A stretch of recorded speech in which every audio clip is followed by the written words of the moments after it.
श्रीगुरुभ्यो नमः। सच्चिदानन्दरूपाय विश्वोत्पत्त्यादिहेतवे तापत्रयविनाशाय श्रीकृष्णाय वयं नमः। हरि ओम। ఆత్మస్వరూపులందరికీ నా నమస్కారములు.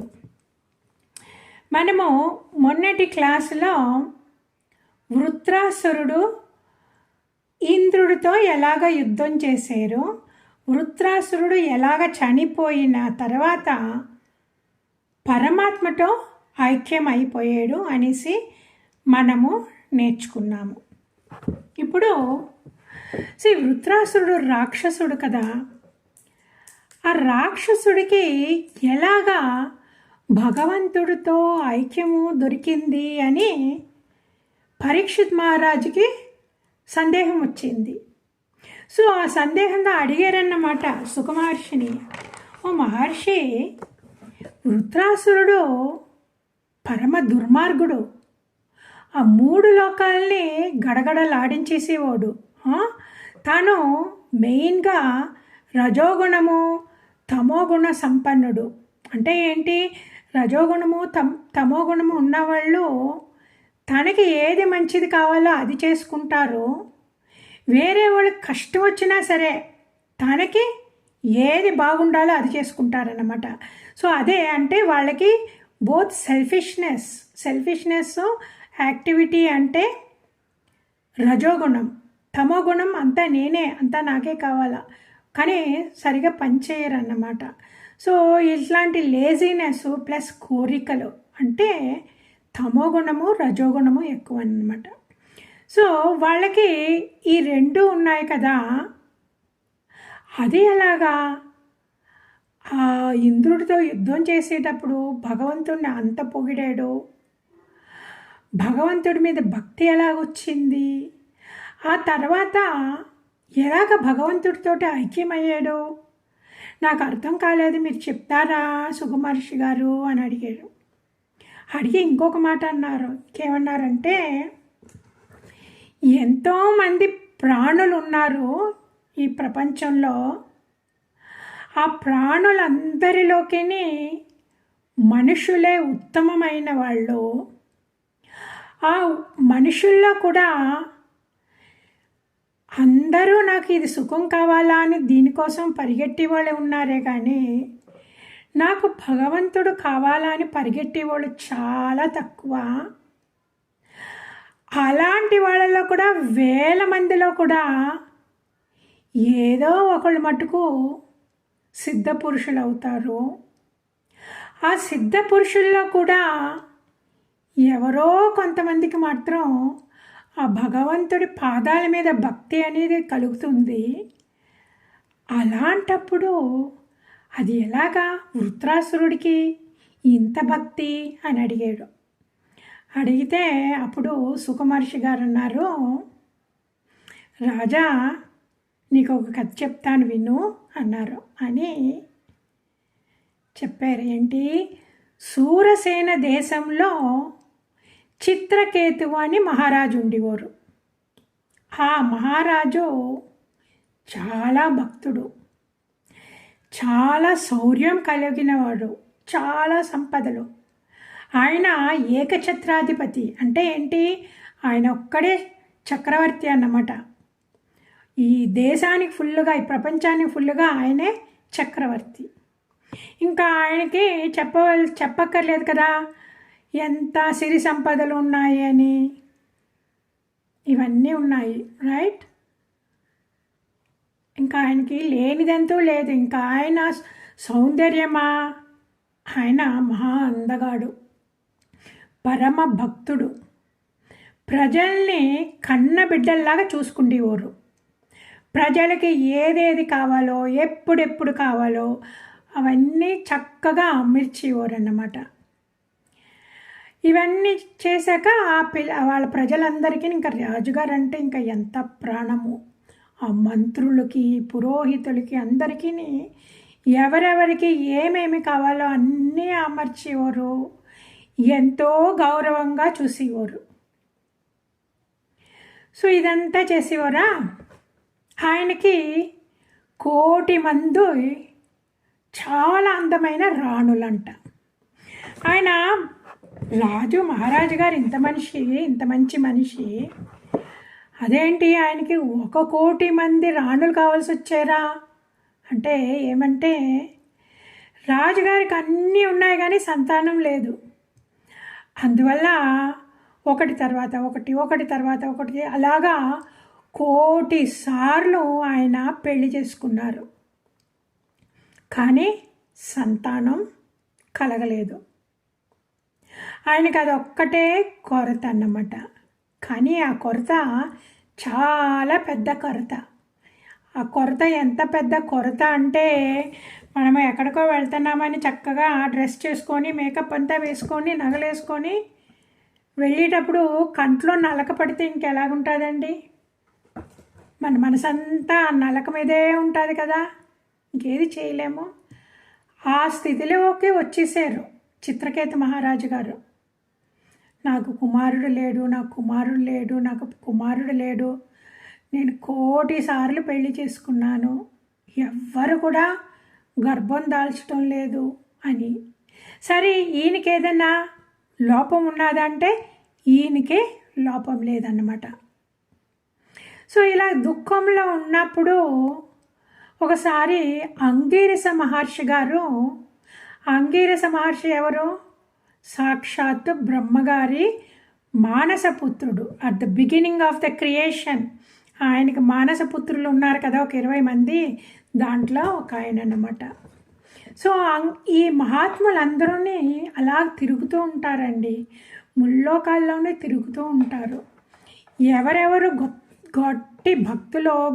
భక్తులో వాళ్ళ దగ్గరకు వచ్చి వాళ్ళకి ఉపదేశం చేసి భగవంతుడి దగ్గరికి తీసుకెళ్ళడానికి వాళ్ళు ఇదే పని అన్నమాట, తిరుగుతూ ఉంటారు. ఇప్పుడు కూడా అండి, ఇది నిజము, 100% నిజం. వాళ్ళు మనకి ఏదైనా సహాయం వచ్చింది అంటే, ఏదో నారద మహర్షి గారు మన భూమండలానికి ఆయన గురువు అనేసి భగవంతుడు నియమించారు కదా. ఓకే, సో ఆ నారద మహర్షి గారు మనకి నారద మహర్షిలా రారు, ఏదో ఒక గురువు రూపంలో వస్తారన్నమాట. మనకి ఏది కావాలో ఎప్పుడు కావాలో అది ఇస్తారు. సో అలాగా అంగీరస మహర్షి గారు ఈ చిత్రకేతు మహాభక్తుడు ఆయన దగ్గరికి వెళ్ళి ఆయనకి జ్ఞానం ఉపదేశించాలా అని ఆయన వచ్చారన్నమాట. సో ఆ మహర్షి రాగానే చిత్రకేతు మహారాజు మహాభక్తుడు కదా, ఎంతో గౌరవపూర్వకంగా ఆయన ఆహ్వానించి ఆ చేయవలసిన పరిచర్యలంతా చేసేసి ఆయన మంచి వాహనం మీద మంచి ఆసనం మీద కూర్చోబెట్టి ఆయన కాళ్ళ దగ్గర కూర్చున్నారంట. సో అంగీరస మహర్షి గారికి తెలుస్తుంది కదా, చిత్రకేతువుని చూడగానే తెలుస్తుంది కదా. ఆయనకి తెలుసు బాహ్య ప్రపంచంలో చిత్రకేతువుకి తగ్గింది ఏమీ లేదు. ఆయనకి ఒక మనిషికి ఒక రాజుకి ఎన్నెన్ని ఉండాలో అవన్నీ ఉన్నాయి. ఓకే, అది తెలుసు ఆయనకి.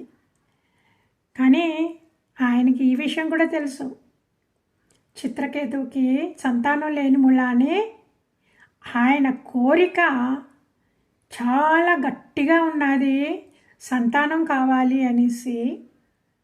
అందుకోసమే అలా దుఃఖంగా ఉన్నాడు. నేను ఇప్పుడు ఈయనకి జ్ఞానోపదేశం చెయ్యాలని వస్తే కూడా ఆ జ్ఞానోపదేశము ఫలించదు. ఎందుకంటే ఆయన కోరిక అంత పెద్ద కోరిక అన్నమాట, అంత గట్టిగా ఉన్నది. కళ్ళలో నలుసు పడితే మనకి ఇంకేది అనిపించదు, ఎవరేం చెప్పినా వినిపించుకోము, ఆ నలుసు తీసేయాల. అలాగా ఈయన కోరిక నెరవేరాల, అంత గట్టి పట్టుదలతో అంత దుఃఖంతో ఉన్నాడన్నమాట. సో అందువల్ల మహారాజు గారిని అడిగారు, మహారాజా నీకు అన్నీ ఉన్నాయి కదా, నువ్వెందుకు ఇలాగున్నావు? నీ కోసాలన్నీ కరెక్ట్గా ఉన్నాయి, మంత్రులు, సేనలు, నీ మిత్రులు, బంధువులు, నీ రాణులు అందరూ చక్కగా ఉన్నారు కదా, నీకెందుకు నీ మొహం చూస్తే ఎందుకో దుఃఖంగా ఉన్నది అని అడిగారంట. అడిగితే అప్పుడు మహారాజు అన్నారు, మహారాజా మీరు జ్ఞానులు, తపస్సంపన్నులు, ఎప్పుడు జ్ఞాననిష్టలో ఉంటారు, ఎప్పుడు ధారణ, ధ్యానం, సమాధి అనేసి మీరు అంత తపస్సు చేసి చేసి చేసి మీ పాపాలన్నీ నశించిపోయినాయి. ఆ పాపాలు నశించిపోయాక మీ మనసు ఎంతో ప్యూరిఫై అయ్యి నా మనసులో ఏమున్నది అని మీకు కనబడుతుంది. కానీ మీరు అడిగిన ప్రశ్నకి నేను చెప్తాను, నా కోరికను కూడా వెళ్ళవెడుస్తాను అన్నారు. అని మహాత్మా నాకు అన్నీ ఉన్నాయి కానీ నాకు ఒక పుత్రుడు కావాలి, నా వంశోద్ధారకుడు కావాలి అని నేను 1,000,000 సార్లు పెళ్లి చేసుకున్నాను, నాకు అసలు సంతానమే లేదు, నాకు సంతాన ప్రాప్తి కలిగించండి అని. అప్పుడు అంగీరస మహర్షి గారు అన్నారు, ఇప్పుడు ఈయనకి జ్ఞానోపదేశం చేయడం కరెక్ట్ కాదు, ఆయన కోరిక నెరవేరుస్తాను అనేసి, సరేలే మనం యజ్ఞం చేద్దాము, త్వష్టుర్ని మనము ఆయన ఆరాధించి ఆయన దగ్గర నుంచి వరం పొందుదామనేసి ఆయన త్వష్ట ప్రజాపతికి యజ్ఞం చేయించారు. సో యజ్ఞం చేయిస్తే ఆ యజ్ఞంలో త్వష్ట ప్రజాపతి వచ్చి ఆయనకి ఒక చరువు ఇచ్చారు. చరువు ఇచ్చి అంటే ప్రసాదం అన్నమాట. సో ఆ ప్రసాదం ఇచ్చి మహారాజు గారితో అన్నారు, నువ్వు మీ రాణికి ఇవ్వు, నీకు అందమైన సుపుత్రుడు కలుగుతాడు అనేసి ఆయన ప్రసాదం ఇచ్చారు. సో అంగిరస మహర్షి గారు అన్నారు, నువ్వు ఈ ప్రసాదం మీ పెద్ద భార్యకి ఇవ్వు, ఆవిడ సుగుణ సంపన్నురాలో, ఆవిడకి ఇవ్వు, నీకు అందమైన కొడుకు పుడతాడు, ఆ కొడుకు నుంచి నీకు దుఃఖము సుఖము నీకు రెండు కలుగుతాయి అని ఇంకా ఆయన వెళ్ళిపోయారు అక్కడి నుంచి. ఇప్పుడు మహారాజు గారికి చాలా సంతోషం, నీకు సుఖము దుఃఖము రెండు కలుగుతాయని చెప్తే కూడా ఈయన కోరిక ఏంటి, నాకు కొడుకు కావాలని. సో ఆ కొడుకు పుడతాడన్న సంతోషంలో ఉండి ఆ ఇంకో ముక్క చెవిలో రిజిస్టర్ అవ్వలేదన్నమాట ఆయనకి. ఇంకా ఎంతో సంతోషంగా ఉన్నాడు. అది ఇచ్చారు, ఆ ప్రసాదం ఇచ్చారు. ఆవిడ కృతధృతి మొదటి భార్య, ఆవిడ తీసుకున్నారు, ఆవిడ గర్భం దాల్చింది, ఒక అందమైన కొడుకు పుట్టాడు. ఇప్పుడు ఈ కృతధృతి గర్భం దాల్చిన దగ్గర నుంచి మహారాజు గారు ఆవిడిని ఒక్క నిమిషం కూడా వదలలేదు, చాలా జాగ్రత్తగా చూసుకుంటేవారు. ఆ దాసీలందరికీ ఇన్స్ట్రక్షన్స్ ఎప్పుడూ చూసుకోండి, ఇది చేయండి, వెనకాల వెళ్ళండి, తినిపించండి, తాగించండి అని 100% ఆవిడ దగ్గరే ఉండేవారు అన్నమాట. ఇంకా మిగతా వాళ్ళందరినీ నెగ్లెక్ట్ చేసేసారు. ఇప్పుడు ఆ రాణులందరికీ బాధేస్తుందా లేదా, వాళ్ళందరికీ చాలా బాధేసేది. ఆ తర్వాత ఈవిడి ఒక పండంటి కుమారుణ్ణి కన్నారు. ఆ అబ్బాయి ఇంకా ఎంత అందంగా ఉంటాడో చెప్పలేము. ఇంకా రాజుగారు ప్రపంచమంతా ఇంకా ఆ పిల్లోడి వెనకాలే అన్నమాట. ఆ పిల్లోడు పుట్టగానే పెద్ద పెద్ద ఆర్భాటం చేసి ఎన్నెన్నో కానుకలు చేసి, ఎన్నెన్నో కానుకలు, ఎన్నెన్నో శాస్త్రాలు అవన్నీ చదివించి, పూజలు చేయించి, ఎన్నెన్నో దానాలు ఇచ్చి అందరినీ తృప్తిపరిచారన్నమాట. ఇంకా అందరికీ సంతోషం. రాజుగారికి ఇంతకాలం అయ్యే కానీ ఒక సుపుత్రుడు కలిగాడు, అంత అందమైన పిల్లోడు, ఇంకా ఎంత అందమో చెప్పలేము అనేసి అందరికీ రాజుగారంటే చాలా ఇష్టం. వాళ్ళందరికీ కూడా బాధగా ఉండేది. అయ్యో మన రాజుగారికి సంతానం లేదు, ఈయన చనిపోతే వంశోద్ధారకుడు లేడు, ఎవరి చేతిలో వెళతాదో అని వాళ్ళకి భయం ఉండేదన్నమాట. ఎప్పుడు మంచి రాజులు వాళ్ళ కొడుకుల్ని చక్కగా ట్రైనింగ్ ఇస్తారు. సో అందువల్ల మంచి రాజులకి మంచి కొడుకు పుడతాడు, మంచి రాజుగా అవుతారు, వాళ్ళ దేశము సుభిక్షంగా ఉంటుంది అని వాళ్ళందరికీ ఉంటుంది. సో ఇప్పుడు అందరికీ సంతోషం అన్నమాట, ఇంకా పుట్టాడు అదనేసి.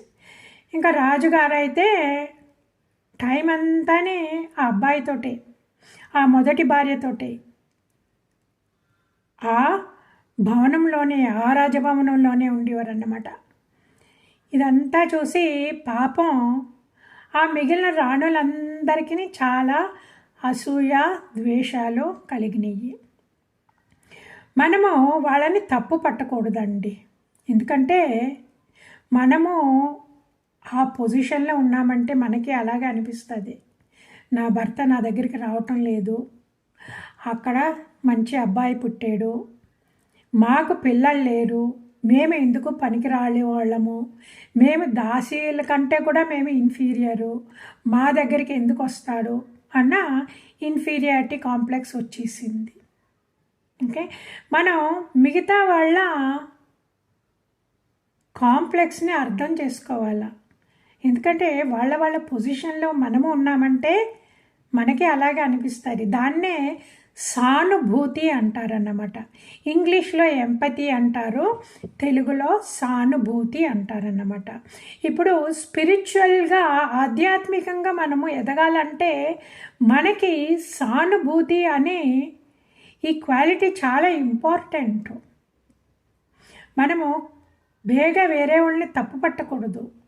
ఏమో మరి ఆవిడికి ఎంత కష్టమైందో, రావాలనుకున్నారు ఫంక్షన్కి, రాలేకపోయారు, ఇంట్లో ఏమైందో, ఆవిడ కొంచెం ఒకలాగా ఇలాగ గట్టిగా కసురుగా మాట్లాడినట్టు మాట్లాడారు, పాపం ఆవిడ ఏం కష్టంలో ఉన్నారో, ఇంట్లో ఏమైందో, అవన్నీ మనం ఆలోచించి మనము సర్దుకుపోయాము అంటే మనకి సానుభూతి ఉన్నది అని అర్థం అన్నమాట. ఆ సానుభూతి ఈజ్ వెరీ ఇంపార్టెంట్ ఆధ్యాత్మికంగా మనం ఎదగాలి అంటే. భగవంతుడికి మన మీద సానుభూతి ఉంటుంది కదండి, మన తప్పులు చేస్తే కూడా మనల్ని మన్నిస్తాడు భగవంతుడు. ఎందుకు మన్నిస్తాడు అంటే తెలుసు, మనుషుల మనసుకి కల్మషాలు బోల్డ్ అని ఉంటాయి, ఈ మాయలో చిక్కుకున్న వాళ్ళు లెగడం చాలా కష్టం, అందుకే ఈ పనులన్నీ చేస్తున్నారు అనేసి భగవంతుడు మనల్ని అంత బేగా శిక్షించడు. మనం వేరే వాళ్ళకి శిక్ష పెట్టామంటే అప్పుడు భగవంతుడి కోపం వస్తుంది, కానీ వాళ్ళు ఇలాగా అని మనం తిట్టుకుంటూ ఉన్నామంటే భగవంతుడికి అంత కోపం అనిపించదు. మనకి ఏదో ఒక లెసన్, మనకి ఏదో ఒక పాఠం నేర్పిస్తాడు, ఎందుకంటే మనకి ప్యూరిఫై అవ్వడానికి అన్నమాట. కానీ మనల్ని శిక్షించడు భగవంతుడు. ఎందుకో మనలోనే కుమిలిపోతున్నామన్నమాట, మనలోనే రగిలిపోతున్నాము. ఆ రగిలిపోయింది ఎవరికి నష్టం? మనకే నష్టం. నాకు ఆ రాణి మీద అసూయ, ఈర్ష, ద్వేషం ఉన్నది అంటే, లోపల రగిలిపోయాను అంటే ఆ కష్టం నాకే కదా. సో అలాగా వీళ్ళందరూ రగిలిపోయారన్నమాట. రగిలిపోయి ఏం చేశారు అంటే, ఇప్పుడు రాజుగారికి మనం అక్కర్లేదు, అంతా ఆవిడని ఆ అబ్బాయే అనేసి వాళ్ళందరూ చేరుకొని ఆ పిల్లోడికి విషం పెట్టి చంపేయాలా అనేసి ఒకరోజు విషమే ఇచ్చేసారన్నమాట. ఆ పిల్లోడికి విషం ఇస్తే ఏమైంది, ఆ పిల్లోడు చనిపోయాడు. ఓకే, ఇంకా చిన్నపిల్లాడు, ఒక 2 సంవత్సరాలు కూడా లేదు, 2-3 సంవత్సరాలు కూడా అని.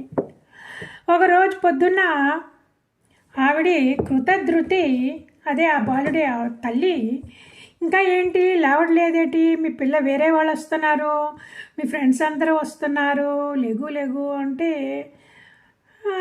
సరే ఏమిటికో ఎందుకో ఇంతసేపు పడుకుంటున్నాడో ఇవాళ అనేసి బయటకు వెళ్ళిపోయి సర్లే లేచి వస్తాడని, లేచి రావట్లేదు.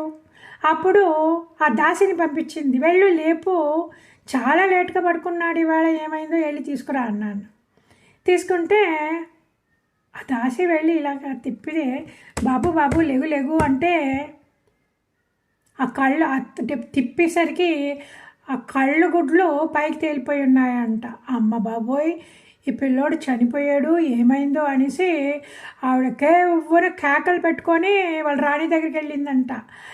ఆ రాణిగారు పరిగెట్టుకొచ్చి ఇంకా ఆ పిల్లోడిని చూసి, చనిపోయిన పిల్లోడిని చూసి ఆ పళ్ళని పెట్టుకొని, బాబు లెగు లెగు లెగు అని.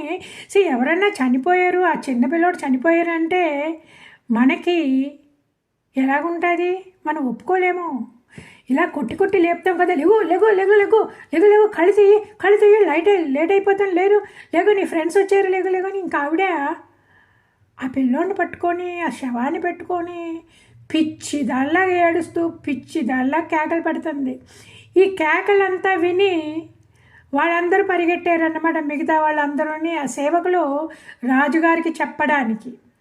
ఆ రాజుగారి దగ్గరికి కనుక రాజుగారు పరిగెట్టి వచ్చారు, కింద మీద పడతాలు లేస్తూ పరిగెట్టి వస్తే ఆ పిల్లోడు చనిపోయాడు. ఆ చనిపోయిన ఇంకా మృతదేహం మీద అందరూ బోరని ఏడుపన్నమాట. ఆ రాజభవనం ఫుల్గా గగ్గోలెత్తిపోయింది. వీళ్ళు ఈ కపట రాణులు వాళ్ళు కూడా వచ్చి ఏడ్చారన్నమాట. ఓకే, వాళ్ళు ఏడవాలి కదా అందరితోటి, సో వాళ్ళు ఏడ్చారు. ఇంకా ఏడుపు ఓకే, ఇంకా పెద్ద ఏడుపులు అన్నమాట. అప్పుడు అంగిరస మహర్షిని నారద మహర్షి గారు అటువైపు వెళుతున్నారు. వాళ్ళు వచ్చారు. ఎలాగొచ్చారు? అవధూత వేషంలో వచ్చారు. వచ్చి, మహారాజా, నువ్వు ఈ పిల్లోడు చనిపోయాడని ఏడుస్తున్నావు కదా,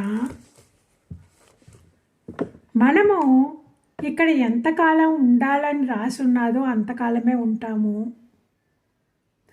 ఆ జీవుడు ఈ శరీరాన్ని వదిలి వెళ్ళిపోయాడు. మనకి భగవంతుడు ఈ నీళ్ళల్లో ఈ ఒక్కొక్కటి ఇసుక రేణువు కలుస్తారు చూసారా, అది కలుస్తుంది విడిపోతుంది. అలాగా మనమందరం కలుస్తాము విడిపోతాము. మనం ఎప్పుడు కలుస్తాము ఎప్పుడు విడిపోతాము అనేది భగవంతుడి చేతిలోనే ఉన్నది. భగవంతుడు అందరినీ పుట్టించారు. భగవంతుడికి ఇది ఒక ఆట. అందరినీ కలుపుతాడు, అందరినీ ఎప్పుడు విడదీయాలో విడదీస్తాడు. మనమందరం భగవంతుని చేతిలో కీలు బొమ్మలము. ఎందుకు ఇలాగ అవుతుందో అది భగవంతుడికే తెలుసు. మన దగ్గర ఉండవలసింది ఒకటి శరణాగతి. ఇది అంతా భగవంతుడి లీల అనేసి. చావు అనేది ఎవరికీ లేదు. ఆ జీవుడు ఈ శరీరంలో ప్రవేశించి కొంతకాలం ఉన్నాడు. ఆ తర్వాత ఆ జీవుడు ఈ శరీరం వదిలి వెళ్ళిపోయాడు. ఎందుకు వెళ్ళిపోయాడు?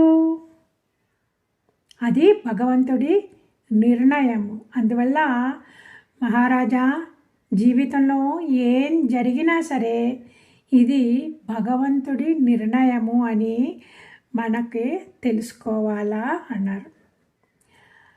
అప్పుడు రాజుగారు అన్నారు, మహాత్మా, నాకు జ్ఞానోపదేశం చేశారు మీరు. ఇప్పుడు మందబుద్ధిని, మీరెవరో నాకు తెలియటం లేదు. మీరెవరో నారద మహర్షి గారా, వశిష్ఠ మహర్షి గారా, భృగు మహర్షి గారా, బ్రహ్మదేవుడా, ఎవరో నాకు తెలియదు. కానీ అలాగ వచ్చి నాకు జ్ఞానోపదేశం చేశారు అన్నారంట. అప్పుడు అంగిరస మహర్షి అన్నారంట, నేను ఎవరో నీకు తెలుసు మహారాజా. నేనే అప్పుడు వచ్చి నీ చేత యజ్ఞం చేయించి నీకు ప్రసాదాన్ని ఇచ్చింది, నీకు కొడుకుని ప్రసాదించింది. ఈ దుఃఖంలో ఉన్నాములని నన్ను గుర్తుపట్టలేదు. ఈయన నాతో ఉన్న ఆయన నా సోదరుడు నారద మహర్షి. మేమిద్దరము చూసేమో నీ దుఃఖాన్ని. ఈ దుఃఖ నివృత్తి కోసమే నీకు ఇక్కడికి వచ్చి మీకు జ్ఞానాన్ని ఉపదేశించేమో. నువ్వు భయపడక నీ మనసు ఫుల్గా భగవంతుడికి అర్పించు. మన చేతిలో ఏమీ లేదు, భగవంతుడికి అన్నీ తెలుసు. శరణాగతిని పొంది భగవంతునికి నీ మనసు అర్పించి నువ్వు ముక్తుడవవు. అదే ఈ జీవితము పరమార్థము అన్నారంట. అని నారద మహర్షి గారు ఒక మంత్రం కూడా ఇచ్చారు. మంత్రం ఇచ్చి అన్నారు, నువ్వు ఈ మంత్రం కానీ 7 రోజులు రాత్రి పగళ్ళు నువ్వు కానీ ధ్యానం చేసేవంటే నీకు ఉన్నత స్థితి కలుగుతుంది. నీకు దర్శన భాగ్యం దొరుకుతుంది అన్నారన్నమాట. ఓకే, దర్శన భాగ్యం అంటే అనేసి ఆ మంత్రం చెప్పారు. చూడండి, ఆ మంత్రాన్ని చెప్తాను, దానికి ట్రాన్స్లేషన్ కూడా చెప్తాను. జాగ్రత్తగా వినండి ఈ మంత్రం. ఓం నమో తుభ్యం భగవతే వాసుదేవాయ ధీమహి ప్రద్యుమ్నాయ అనిరుద్ధాయ నమః సంకర్షణాయ చ ఆత్మా రామాయ శాంతాయ నివృత్తద్వైతదృష్టయే. ఓం నమో భగవతే మహాపురుషాయ మహానుభావాయ మహావిభూతిపతయే సకల శాశ్వత పరివృఢనికరా యుగళ పరమేష్టిన్ నమస్తే. ఈ మంత్రము చిత్రకేతు మహారాజుకి ఉపదేశించారు నారద మహర్షి. ఓకే, ఇది ట్రాన్స్లేషన్ ఏమంటే, ఓంకార స్వరూపుడైన పరమాత్మ నీకు నమస్కారము. నీవు వాసుదేవుడవు, ప్రద్యుమ్నుడవు, అనిరుద్ధుడవు, సంకర్షణుడవు. ఈ రూపములన్నీ క్రమముగా చిత్తము, బుద్ధి, మనస్సు, అహంకారానికి అధిష్టాన దేవతలవై నువ్వే ఉన్నావు. అట్టి నీ చతుర్వ్యూహ స్వరూపమునకు మాటిమాటికి నమస్కారపూర్వకంగా ధ్యానించెదను. నీవు విశుద్ధ విజ్ఞాన స్వరూపుడవు. నీ మూర్తి పరమానంద స్వరూపము. నీవు ఆత్మారాముడవు, శాంతడుడవు. భేద దృష్టి నిన్ను అంటనే అంటదు. ఓ పరమాత్మ, నీవు ఓంకార స్వరూపుడవు. నీవు ప్రభావశాలివి. మహావిభూతులకు అధిపతివి. పరమ భక్తులు తమ కర కమలములతో జోడించి నీ పాదపద్మములను సేవించుటయందే నిరతులగుదురు. నీవు సర్వశ్రేష్ఠుడవు. నీకు పదే పదే నమస్కారములు. ఓకే, ఈ మంత్రం చెప్పి నువ్వు ఇలాగా జపించి ధ్యానించు అని చెప్పారన్నమాట. సో ఇది చూడండి, ఇది ఏంటి? గ్లోరిఫికేషన్ ఆఫ్ భగవంతుడు, స్తుతి చేయడం అన్నమాట. భగవంతుణ్ణి మనం ఎప్పుడు స్తుతించాలా. ఓకే, ఇప్పుడు నాకు అదొద్దు ఇదొద్దు ఇదొద్దు అనుకుంటాం కదా. సాధకులకి ఏమీ అక్కర్లేదు. మా పిల్లలు బాగోవాలా, నాకు ఆరోగ్యం కావాలా, నాకు ఇల్లు కావాలా అని ఏమీ అడగము. మన పిల్లల గురించి కూడా అడగము, మన ఆరోగ్యం గురించి కూడా అడగము. ఎందుకు? ఆరోగ్యం అంటే ఏంటి? ఇంకా శరీరాన్ని పట్టుకొని ఊగుతున్నామన్నమాట. అది కూడా మనం అడగకూడదు. ఎందుకంటే మనకి తెలిసిపోయింది, నేను శరీరాన్ని కాను. ఈ శరీరం పడిపోతుంది ఒకరోజు. ఈ శరీరం ప్రారంధాన్ని అనుభవించి పడిపోవలసిందే. ఇంకా మళ్ళీ దాన్ని అడగడం ఏంటి? అడగకూడదు మనము. భగవంతుడికి తెలుసు మనకి ఎప్పుడు ఏమి ఇవ్వాలో తెలుసు అన్నమాట. సో అవన్నీ పక్కన పెట్టేస్తే అండి, ఇంకేమున్నది మనకి అడగడానికి? ఏమీ లేదు. సంతోషం. ఈ శరీరాన్ని పడిస్తే దుఃఖం అనేది లేదన్నమాట. ఆ శరీరాన్ని పడేశాక ఏమొస్తుంది మనకి? లోపల a kind of a joy, inner joy. ఆ జాయ్ వచ్చినప్పుడు, ఆ సంతోషం వచ్చినప్పుడు మనకి తెలియకుండానే భగవంతుణ్ణి మనము స్తుతి చేస్తామన్నమాట. అలాగే కదా త్యాగరాజ స్వాముల వారు, పురంధరదాసులు, ఎన్నెన్నో మంది సెయింట్స్ భగవంతుని పొగిడేవారు, భగవంతుని పొగుడుతూనే ఉండేవారు అన్నమాట. ఓకే, అది ఒక లెవెల్లో. ఇంకా దానికంటే హయ్యర్ లెవెల్కి వెళ్ళిన వాళ్ళు సైలెంట్గా అయిపోతారు. రమణ మహర్షి లాంటి వాళ్ళు సైలెంట్గా అయిపోయారు. రైట్? రమణ మహర్షి కంటేనే ఇంకా ఎక్కువ స్థాయిలో ఉన్నవాళ్ళు ఉంటారు చూడండి. ఆ సైలెంట్గా ఉన్న వాళ్ళని మనం చూడము, ఎక్కడుంటారో మనకు తెలియదు. ఉన్నారు, బోల్డ్ మంది ఉన్నారు, మనకి తెలియదు ఎక్కడున్నారు అని. ఇంకా వాళ్ళ మనసు లీనమైపోయిందన్నమాట. ఇంకా వాళ్ళకి ప్రపంచానికి సంబంధం లేదే, మనకి వాళ్ళు దొరకరు. కొంతమంది కిందకి దిగుతారు, దిగి మనతోటి మాట్లాడడానికి. సో దాంట్లో రమణ మహర్షులు లాంటి వాళ్ళు అన్నమాట. సో కిందకు వచ్చారు, మనతో మాట్లాడారు, అవన్నీ. రైట్? సో ఇప్పుడు మనం ఆ ధ్యానం చేసి ఆ లెవెల్లో సమాధి స్థితికి వెళ్ళామంటే ఇంకా భగవంతుని మనమే తెలియకుండా పొగిడేస్తామన్నమాట. ఇంకా ఎలా పొగుడుతాము అంటే మనకి ఆ పెద్ద పెద్ద పదాలు తెలియవు, ఆ సంస్కృతం పదాలు తెలియవు, ఆ లిటరేచర్ పదాలు మనకి తెలియవు. కానీ మన పదాల్లోనే మనం పొగిడేస్తాము. చాలా కాలంగా ధ్యానంలో ఉన్నవాళ్ళు, హైలీ ఇవాళ్ళు, వాళ్ళందరికీ ఎక్స్పీరియన్స్ ఉంటుంది. తెలియకుండానే భగవంతుడితో మాట్లాడేస్తారు. ఏదో పొగిడేస్తాడు.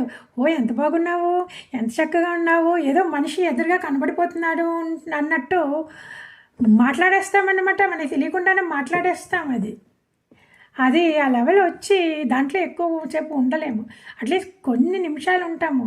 అదే భగవంతుడి కృప అన్నమాట.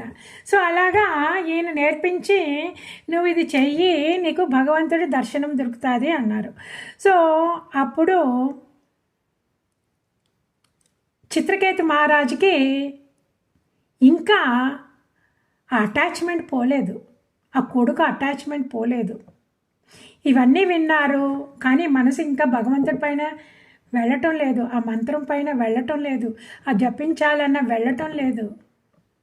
అయ్యో నా కొడుకు పోయాడు, నేను చూడాలా అని.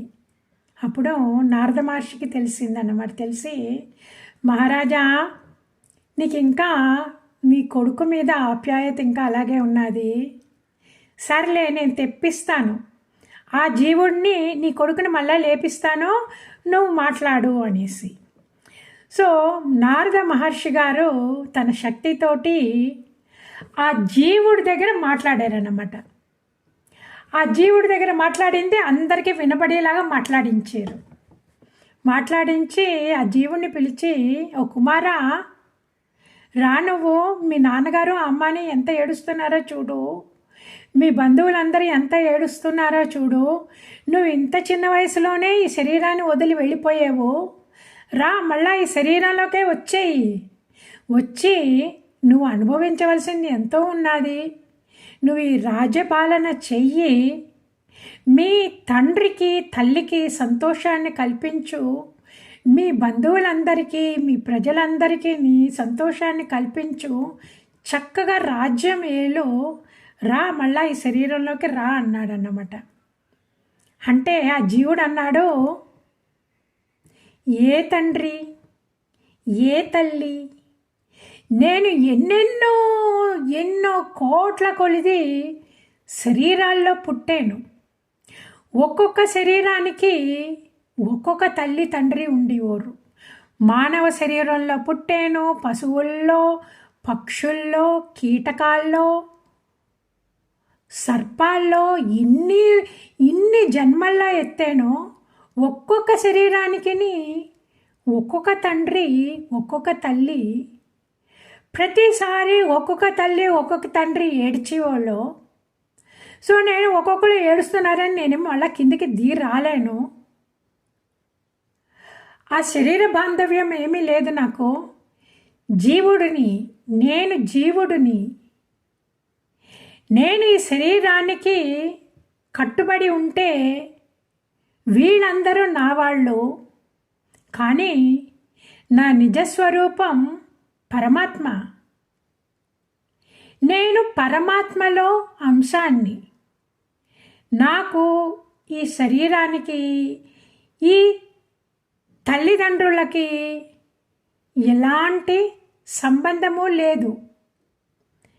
నేను ఫ్రీ సోల్, నేను వెళ్ళిపోతానని అదృశ్యమైపోయాడు. అప్పుడు ఈ చిత్రకేతు మహారాజుకి జ్ఞానోదయం అయ్యిందన్నమాట. ఆ జీవుడికి రావడం ఇష్టం లేదు. ఆ జీవుడు చెప్పాడు, నేను వాళ్ళ తల్లిదండ్రులు కాను అనేసి ఆయనకప్పుడు జ్ఞానోదయం అయ్యింది. సో జ్ఞానోదయం అయ్యాక ఇంకా సరే అనేసి నారద మహర్షి గారు చెప్పినట్టు, ఆయన గొప్ప భక్తుడు కదా, అందువల్ల వెంటనే పట్టేసుకున్నారన్నమాట. ఆ మంత్రాన్ని పట్టుకొని 7 రోజులు అహోరాత్రాలు తపస్సు చేస్తే ఆయనకి ఒక పెద్ద పుష్పక విమానము, ఒక విద్యాధర లోకము దొరికినాయి అన్నమాట. పంపించారు, భగవంతుడు పంపించారు.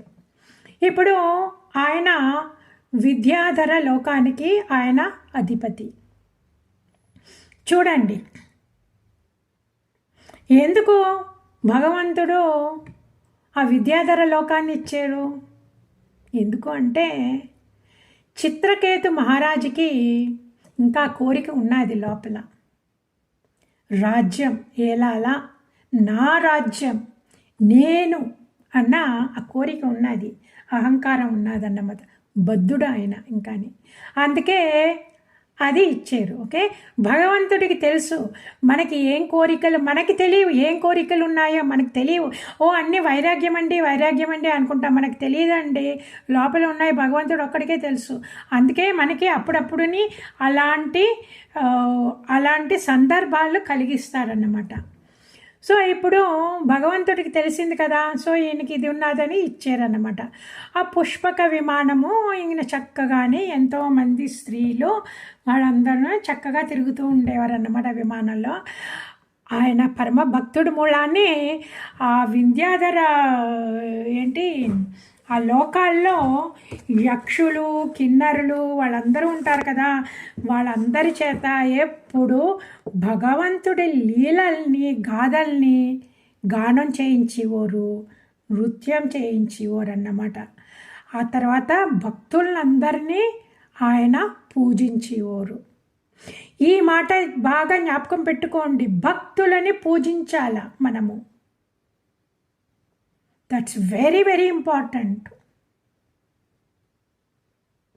భక్తుల్ని మనం భగవంతుడికి దగ్గరగా వెళ్ళాలంటే మనము భక్తుల్ని పూజించాల. ఆ భక్తులు ఎవరు? సెల్ఫ్లెస్గా ఉంటారే పురోహితులు, వాళ్ళు, బ్రాహ్మణులు, తర్వాత సన్యాసులు. రైట్? మర్చిపోకండి. మనం భగవంతుడికి దగ్గరగా వెళ్ళాలంటే మనము బ్రాహ్మణులని పూజించాల. వాళ్ళ వల్లే మనకి ఈ గ్రంథాలు, ఈ సంస్కృతి, ఈ మంత్రాలు ఉన్నాయి. లేకపోతే ఎప్పుడో పోయిండి అన్నమాట. ఇంకా సన్యాసులు ఉన్నారు అంటే ఆ సన్యాసులు అన్నీ వదిలేసి భగవంతుడి కోసమే వాళ్ళు బతుకుతున్నారు. సో అందువల్ల శ్రీకృష్ణ పరమాత్మ ఎన్నోసార్లు చెప్తాడన్నమాట, I eat through the mouth of my devotees, my pure devotees అని. సో ప్యూర్ డివోటీస్ వీళ్ళందరూ అన్నమాట, ఎస్పెషల్లీ సన్యాసులు. అందుకే మనం గురువుగారుల చేత తిట్టించుకుంటే కూడా, మనం వేరే సన్యాసులు మనల్ని ఏమైనా క్రిటిసైజ్ చేస్తే కూడా, వాళ్ళదే తప్పుంటే కూడా మనము ఏమీ అనకుండా వాళ్ళ మీద ఏది చెడ్డ ఆలోచన కానీ ఏదో కోపం కానీ అవన్నీ పెట్టుకోకూడదు అన్నమాట. ఓకే, వాళ్ళు మన మీద కోపగించుకున్నారు, ఏదో అన్నారు అంటే మనకే మంచిది.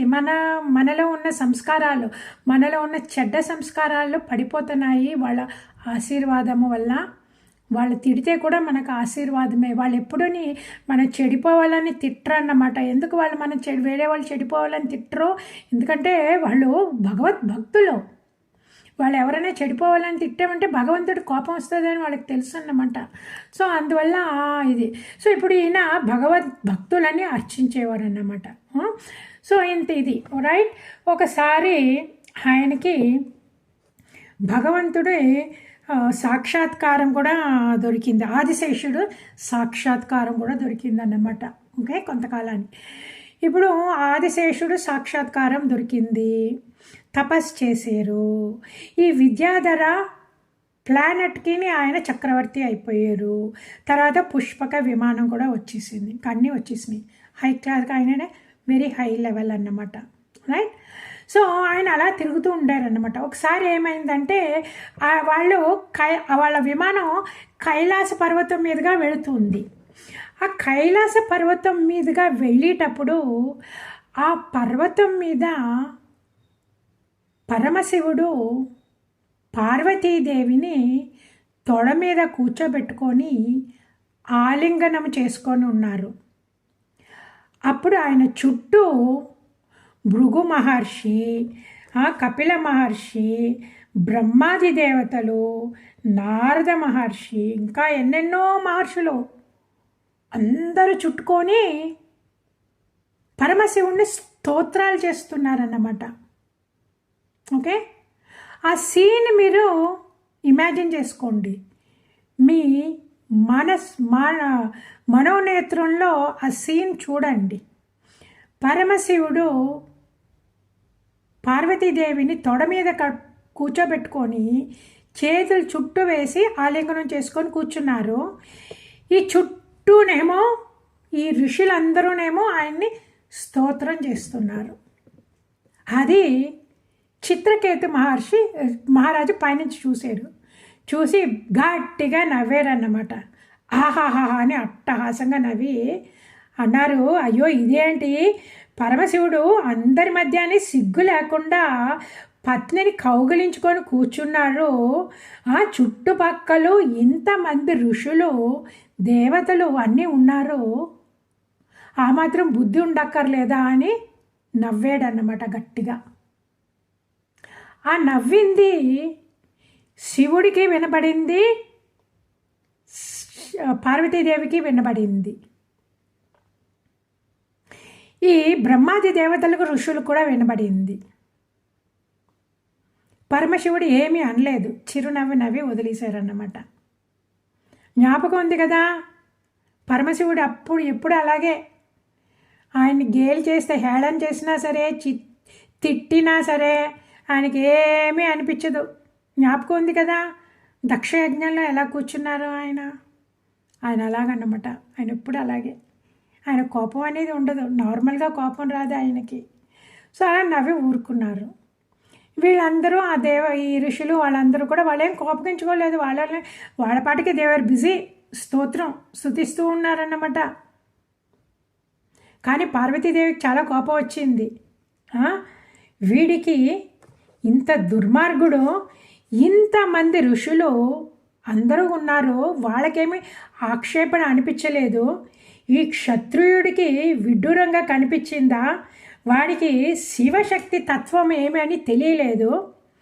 ఈ అహంకారి విష్ణు పాద సేవకి కూడా అర్హుడు కాడు, వీడికి శిక్ష విధించాల, అసురుడై పుట్టుగాక అని శపించింది ఆవిడ. అప్పుడు చిత్రకేతు మహారాజు భయపడిపోయి దిగొచ్చారన్నమాట. ఆ విమానం నుంచి దిగొచ్చి వాళ్ళిద్దరికీ సాష్టాంగ ప్రణామాలు చేసి ఆయన అన్నారు, దేవితో అన్నారు, జగజ్జనని నీ శాపాన్ని శిరసావహిస్తాను, ఆ పూర్వజన్మ కృత కర్మ మూలాన్ని నేను ఇలాగ మాట్లాడాను, నువ్వు ఇచ్చిన శాపాన్ని నేను అనుభవించక తప్పదు, నేను తప్పకుండా అనుభవిస్తాను. నేను ఆ శాపాన్ని తగ్గించమని కూడా నేను అనటం లేదు. ఇప్పుడు నాకు శరీరం వచ్చినప్పుడు మానవ శరీరం అయితే ఏంటి, అసుర శరీరం అయితే ఏంటి, రెండు బంధాలే కదా, నేను తప్పకుండా అనుభవిస్తాను అని చెప్పి ఆయన నమస్కరించి వెళ్ళిపోయాడు. ఓకే, అప్పుడు పరమశివుడు అన్నారన్నమాట. పరమశివుడు పార్వతీదేవి వైపు చూసావా, విష్ణు భక్తుడు అంటే ఇలాగా, వాళ్ళకి ఎవరిని అవమానించినా వాళ్ళకి ఏమీ కోపం రాదు, శపించితే కూడా మళ్ళా శపించాలని అనిపించదు. చిత్రకేతువుకి శపించి పవర్ ఉన్నది, నిన్ను శపించి ఉండొచ్చు, కానీ శపించలేదు. ఎందుకు? ఆయన పరమ భక్తుడు. ఓకే, పరమ భక్తులు వేరే వాళ్ళని శపించరు, వాళ్ళు సర్వాంతర్యామి అయిన నారాయణుణ్ణి అందరిలో చూస్తారు.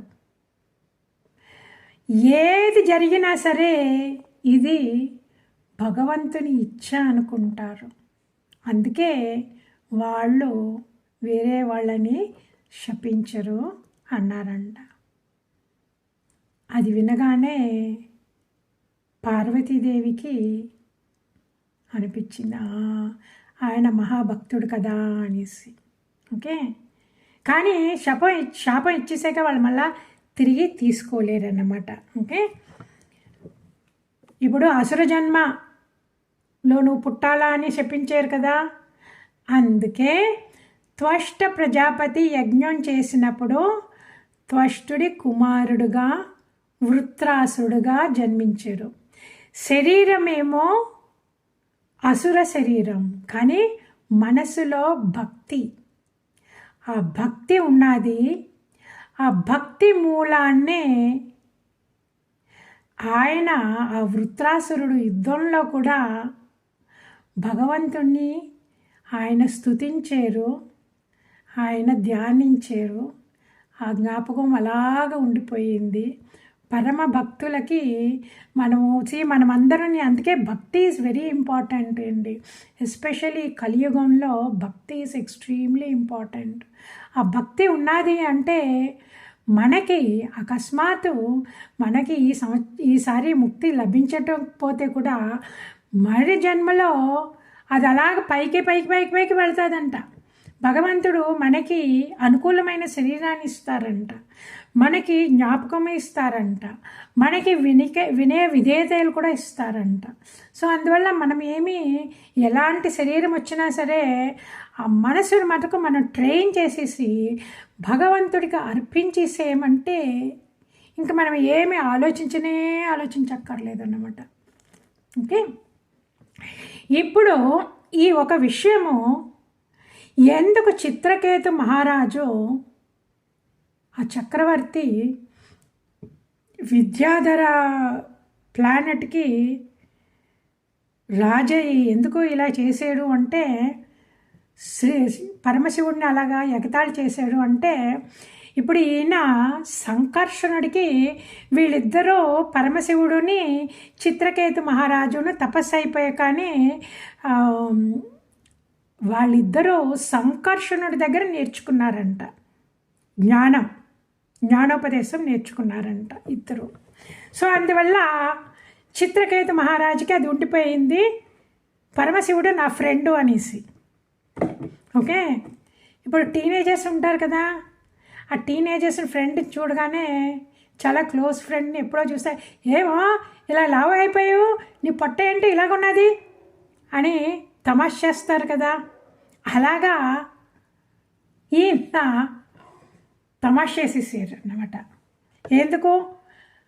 ఆ సంస్కారం ఉండిపోయింది, ఆ మనుష్య సంస్కారం ఉండిపోయింది అన్నమాట. ఉండిపోయి అది అలాగా వచ్చేసింది, రైట్? వచ్చి ఆయన అలాగ అనేసారు. ఇదే పెద్ద ఆబ్స్టకల్ మనకు కూడా జరుగుతుందండి. మనకి ఎలా జరుగుతుంది అంటే, ఇప్పుడు మా గురువుగారు ఉన్నారు కదా, పూజ్య స్వామి దయానంద సరస్వతి, ఆయనకి వేల కొలది students all over the world అన్నమాట. ఆయన గురువు గారు తారానంద మహారాజ్ గారు. ఆ తారానంద మహారాజు గారు రిషికేశ్లో ఒక చిన్న రూమ్ అన్నమాట, చిన్నది, అక్కడెక్కడో ఆ నదికి అటేపు, రైట్? ఒక చిన్న గదిలో ఉంటారు. ఆ చిన్న గదిలో ఏంటి, ఒక మూలేమో ఒక చిన్న స్టవ్ ఉంటుంది, ఏంటి ఒక చిన్న బెడ్డు, కొన్ని పుస్తకాలు. ఆ సాధువులకి అంత సీరియస్ సాధన చేసి సాధువుల దగ్గర ఏముంటుందండి, ఏమీ ఉండదు. కొన్ని బట్టలు ఉంటాయంటే అది ఎంత ఒక 5-6 బట్టలు కూడా ఉండవు, బెడ్డు అంతే అన్నమాట. మా గురువుగారు తీసుకెళ్ళారు ఆయన తారానంద్ మహారాజు కుటీరానికి. ఎంతో మేము పుణ్యం చేసుకున్నాము. అక్కడికి వెళ్ళి నిజమైన సాధువులు ఎలాగుంటారు, ఎలా సాధన చేస్తారు, ఎంత చిన్న రూమ్లో ఉంటారు, అది నిజంగా ఆశ్చర్యమైపోయింది. అది ఎన్నో జన్మల పుణ్యం. మా సదాత్మానంద సరస్వతి గారు ఫస్ట్ టైం రిషికేష్ తీసుకెళ్ళి చూడండి, స్వామి దయానంద సరస్వతి గారి గురువు తారానంద మహారాజ్ అనేసి మమ్మల్ని అందరినీ తీసుకెళ్ళి మా చేత నమస్కారం చేయించారంట. ఎంతో పుణ్యం చేసుకున్నాము. సో ఆయన తారానంద మహారాజ్ అలాగే ఉండిపోయారు, ఆ లెవెల్లోనే ఉన్నారు. కానీ ఆయన శిష్యుడు, ఆయనకు అదే కావాల్సి వచ్చిందన్నమాట, ఆయనకి ఇంకా ఏం అక్కర్లేదు. ఆయన శిష్యుడు పూజ్య స్వామి దయానంద సరస్వతి ప్రపంచమంతా ఆయన ఫ్యాంటాస్టిక్ ఇంగ్లీషు, ఆయన అందరితోటి కలుపుగోలుగా ఉంటాడు, ఇంకా అందరికీ జోకులు వేస్తూ ఉంటారు, అలాంటి పర్సనాలిటీ అన్నమాట. ఓకే, అందరూ వేల కొలది ఆయన కాళ్ళ మీద పడి నమస్కారం చేసి డొనేషన్స్ ఇవ్వడం ఏంటి. ఆయన వచ్చారంటే అండి, నేను నా కళ్ళారా చూసాను. ఆయనకి బెంగళూరుకి ఒకసారి వచ్చారు. ఆయన వచ్చినప్పుడు అందరూ అదే స్పీచ్ వినేసి ఆ తర్వాత ఆయన కూర్చొని అందరూ నమస్కారం చేస్తారు, ఆయనకు ప్రసాదం ఇస్తారు కదా పళ్ళు, అందరూ అలా కవర్లు వేసేసేవారు అన్నమాట. కొంతమంది అలా డబ్బులు వేసేసేవారు, కొంతమంది కవర్లో డబ్బులు పెట్టి వేసేసేవారు. కుప్ప కుప్ప కుప్ప కుప్ప అండి.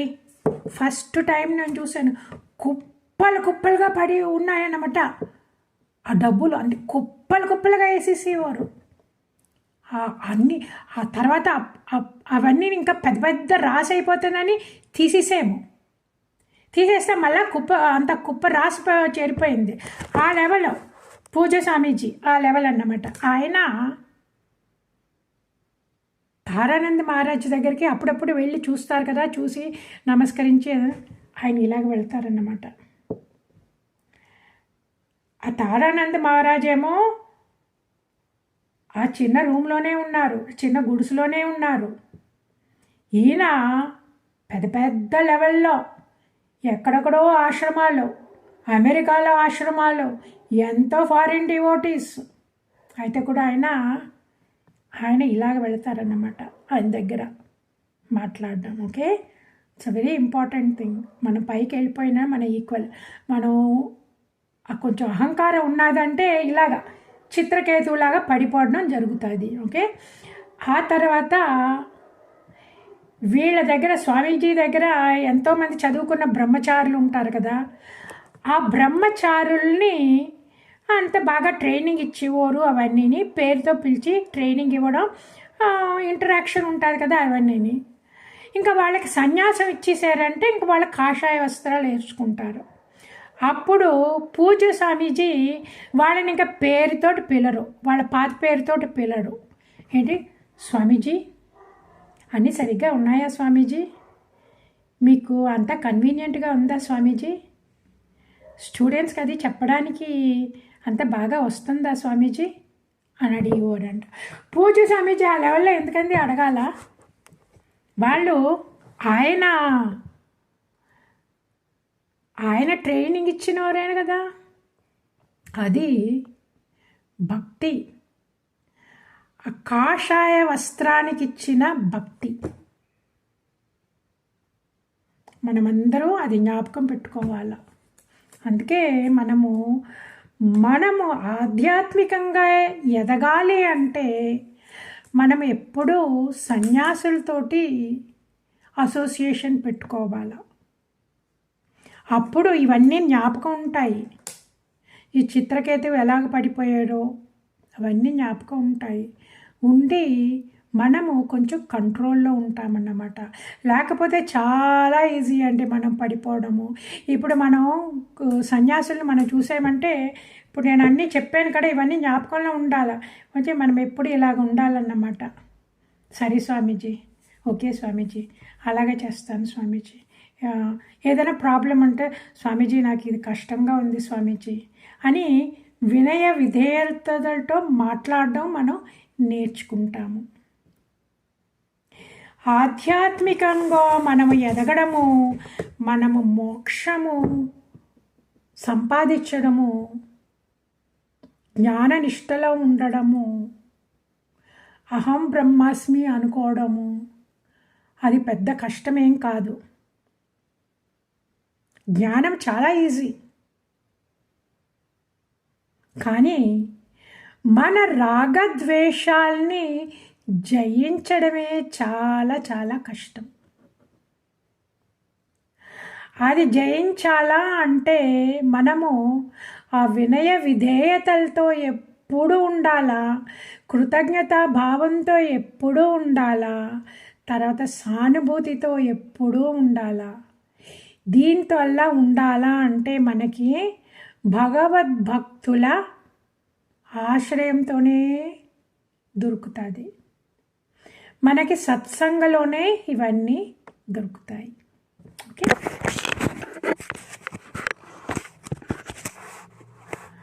ఓం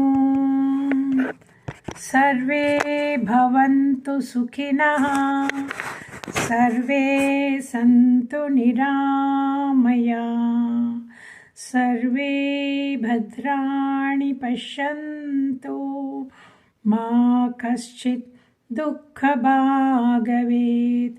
ఓం శాంతి శాంతి శాంతి. హరి ఓం. శ్రీ గురుభ్యో నమః.